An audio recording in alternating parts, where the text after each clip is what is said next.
Asia کا دوسرا گہرا ترین سمندر ہے. اتنا گہرا سمندر کہ کراچی سے بھی گہرا، ایران کے چابہار سے بھی گہرا، بندر عباس سے بھی گہرا، دبئی سے بھی گہرا، جدہ سے بھی گہرا. اتنا زبردست ہمارا بحری بندرگاہ. جب یہ بیچ میں دوسری حکومت آئی اور ہم لوگ وہاں پر گئے، حسن اقبال صاحب بہتر گواہ ہوں گے اس کے کہ اس کی گہرائی صرف 11 فٹ رہ گئی تھی. مٹی آ کر 8.5. آپ اندازہ لگائیں کہ کہاں وہ کیفیت، کہاں ترقی کا وہ تصور، کہاں اس بندرگاہ کی وہ اہمیت، اور کہاں یہ کہ 8 اور 11 فٹ پہ ہمارے پانی کی گہرائی رہ گئی تھی. اب اس کو دوبارہ گہرا کرنے کے لیے کام شروع ہے. کہاں سے کہاں ہمیں پہنچا دیا گیا، اور اس کے باوجود بھی دعویٰ ہے کہ ہم سے بہتر کوئی نہیں. میرے محترم دوستو،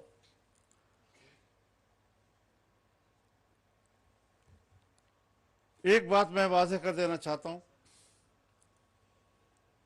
ہمارا جو فاٹا کا علاقہ ہے جس کا انضمام آپ حضرات نے کیا تھا، وہ انضمام بھی اب ہمیں اور قبائل کو گلے پڑ گیا ہے. اس وقت ہم نے ان سے ایک وعدہ کیا تھا اور ایک کمیٹی کی رپورٹ کی بنیاد پر ہم نے سالانہ 100 ارب روپے اور 10 سال تک ہر سال 100 ارب روپے دینے کا فیصلہ کیا تھا. لیکن آج 5-6 سال گزر گئے، لیکن میرا خیال نہیں کہ ابھی ہم صرف 100 ارب ہی بھی پورے کر چکے ہوں.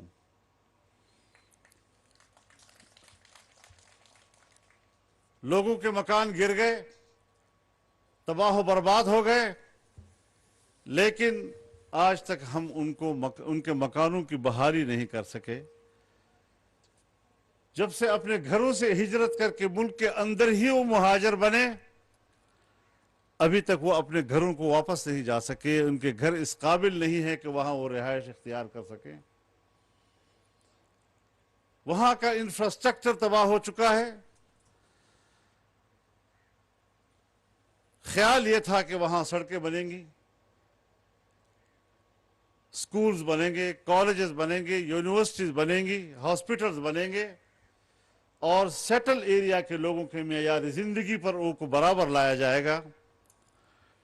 لیکن اس وقت ایک ایسے خط پر وہ کھڑے ہیں کہ جہاں وہ اب نہ سیٹل کے رہے اور نہ ہی وہ ٹرائبل کے رہے. اس صورتحال میں وہاں کے عوام کی قسم و پرسی، ان کی بدحالی، اور آج جو حالات وہاں دوبارہ بن گئے ہیں سیکیورٹی کے حوالے سے، میرے خیال میں ماضی کی نسبت صورتحال اور گھمبیر ہو گئی ہے، اور شاید ہماری ترقی کے کام وہاں پر اب پتہ نہیں ان حالات میں ممکن بھی ہو سکیں گے یا نہیں ہو سکیں گے. ایک بہت بڑا سوال ہے. ایک بات میں آپ کے نوٹس میں لانا چاہتا ہوں جناب وزیر اعظم. مجھے حیرت ہوئی، 2 دن پہلے میرے پاس ایک وفد آیا جنڈولے کے علاقے کا، اور انہوں نے کہا کہ ہم ٹانک زام کے متاثرین ہیں. اتنی آبادی آپ لوگ زیر آب لا رہے ہیں، ہم سے بات ہی نہیں ہو رہی. ہمارا کیا بنے گا؟ ہم کدھر جائیں گے؟ بڑی لمبی گفتگو کے بعد پتہ چلا کہ ان کو ٹانک زام پر اعتراض نہیں، لیکن اگر پرانے نقشے کی بنیاد پر ہو، اس کا پورا نقشہ تبدیل کر کے آج کی جو نیا نقشہ متعارف کرایا گیا ہے، اس حوالے سے ایک بہت بڑی آبادی متاثر ہو رہی ہے. چیئرمین وابڈا سے بھی ہم گزارش کرتے ہیں کہ اس کو ریویزٹ کریں اور وہی نقشہ اس طرف لے جائیں کہ جہاں ڈیم بھی بن سکے، کیونکہ ہمارے ہاں ڈیم ملٹی پرپس ہے، وہاں فلڈ کنٹرول بھی ہوگا، ایریگیشن بھی ہوگا اور پاور جنریشن بھی ہوگا۔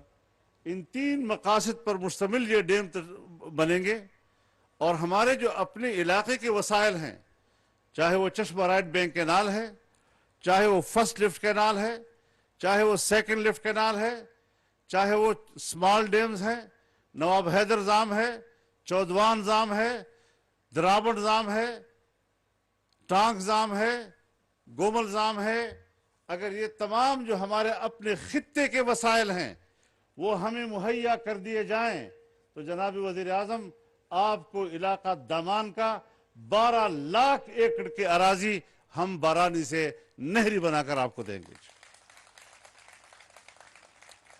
جہاں آج ہم غلہ باہر سے منگواتے ہیں، اس زمین کے آباد ہونے کے بعد آپ کو غلہ ایکسپورٹ کرنا پڑے گا، امپورٹ کرنے کی ضرورت نہیں پڑے گی۔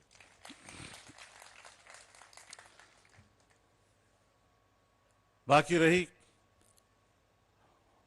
ملک کی سیاست، یقیناً آج جو ہمارے دوست ہیں، چاہے غیر مسلم دنیا ہو اور چین اس میں ہم سب سے قریب ہو، چاہے مسلم دنیا ہو اور سعودی عرب ہمارے سب سے قریب ہو، آج ان کا اعتماد بحال کرنے میں ہمیں دقت محسوس ہو رہی ہے۔ پاکستان کو اس وقت بیرونی امداد کی ضرورت ہے، اور بیرونی امداد پاکستان کی اس وقت بقا کا مسئلہ ہے، لیکن ہم نے بین الاقوامی برادری کے اعتماد کو اس حد تک تباہ و برباد کر دیا کہ آج باہر کی دنیا تو کیا آپ کے ہاں سرمایہ کاری کرے گی، اپنے ملک کا سرمایہ دار، اپنے ملک کا کاروباری طبقہ، وہ اپنے ملک میں سرمایہ کاری کے بجائے ملک سے باہر جانے کو ترجیح دے رہا ہے، اپنا پیسہ باہر منتقل کر رہا ہے۔ ہم نے اس اعتماد کو کیسے بحال کرنا ہے، یہ بہت بڑا چیلنج ہے، اور اس کے باوجود ملک میں بے قراری پیدا کرنے کی کوشش کی جا رہی ہے۔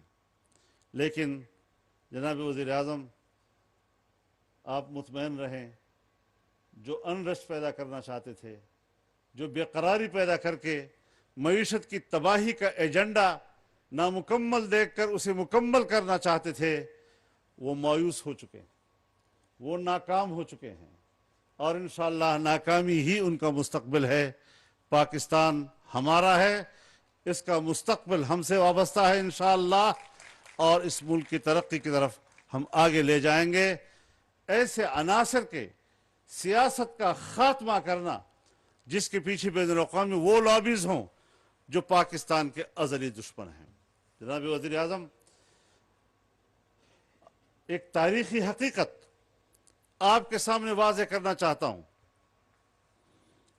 اسرائیل ایک مملکت کے طور پر پاکستان بننے سے 1 سال بعد وجود میں آیا ہے، اور اسرائیل کے پہلے وزیر اعظم نے جو اپنی خارجہ پالیسی کا پہلا سٹیٹمنٹ دیا تھا، اس میں انہوں نے بڑی صراحت کے ساتھ کہا تھا کہ اسرائیل کا ہدف یہ ہوگا کہ ایک کرۂ ارض کے خطے پر ایک نوزائیدہ ملک کا خاتمہ کرنا ہوگا، نوزائیدہ مسلمان ملک۔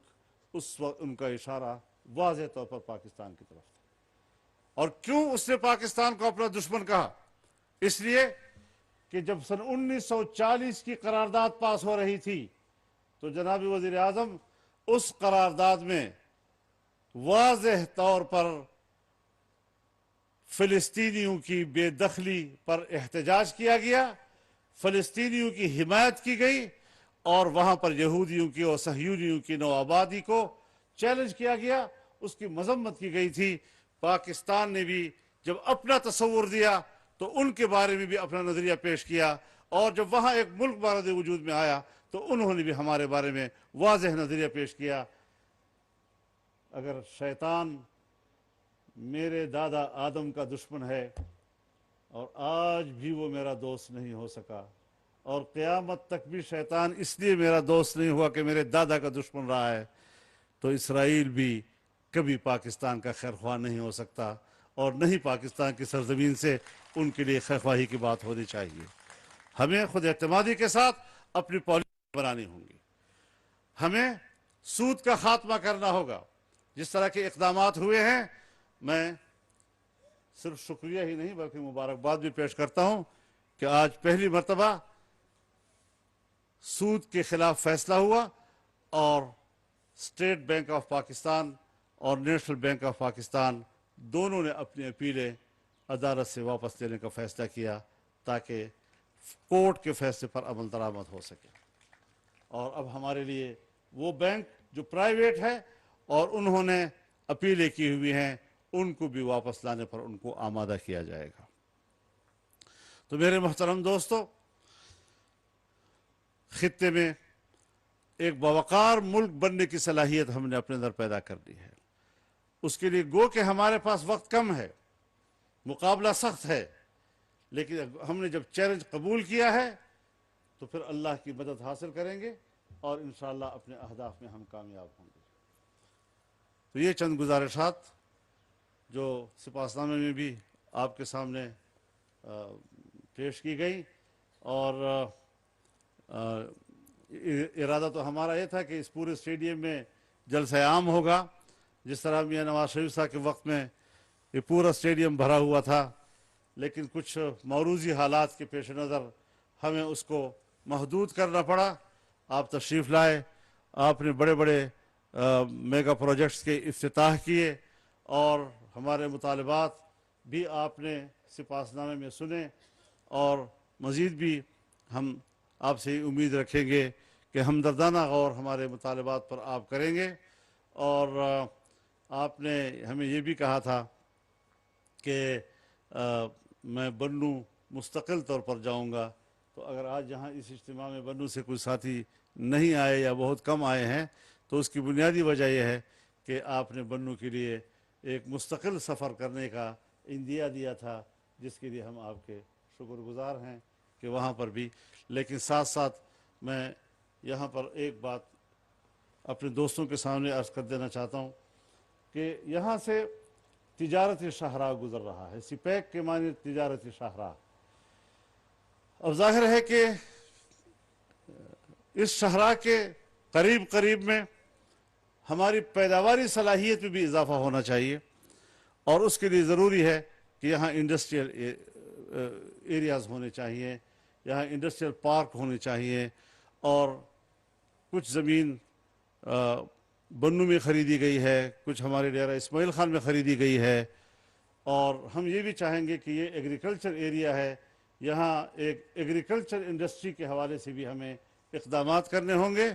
اور ایک طرف ہم سڑک کے ذریعے دنیا میں تجارت کو فروغ دینا چاہیں گے، لیکن یہ خطہ اگر آپ کا سول ایوییشن اس کی اجازت دیتا ہے، وہ خود ہی اندازہ لگا لیں اس پورے خطے میں کہاں پر مناسب وہ سمجھتے ہیں ہمیں ایک انٹرنیشنل کارگو ایئرپورٹ دیں، تاکہ ہم ہوا کے ذریعے سے بھی اور فضا کے ذریعے سے بھی تجارت کو فروغ دے سکیں، وسط ایشیا تک، مشرق وسطیٰ تک، افریقہ تک، اور انشاءاللہ العزیز ایک بڑا تجارتی جنکشن یہ علاقہ آپ کو مہیا کرتا ہے، پاکستان کی ترقی کے لیے خود کو پیش کرتا ہے۔ تو اس پسماندہ سرزمین کی وسیع و عریض خطے کو جو ان کی خدمات آپ کے حوالے کی جا رہی ہیں، امید ہے آپ تہ دل سے ان کی خدمات کو قبول کریں گے اور اس کی ترقی کے لیے آپ معاون ثابت ہوں گے۔ اللہ تعالی ہمارا حامی و ناصر ہو، وآخر دعوانا ان الحمدللہ رب العالمین۔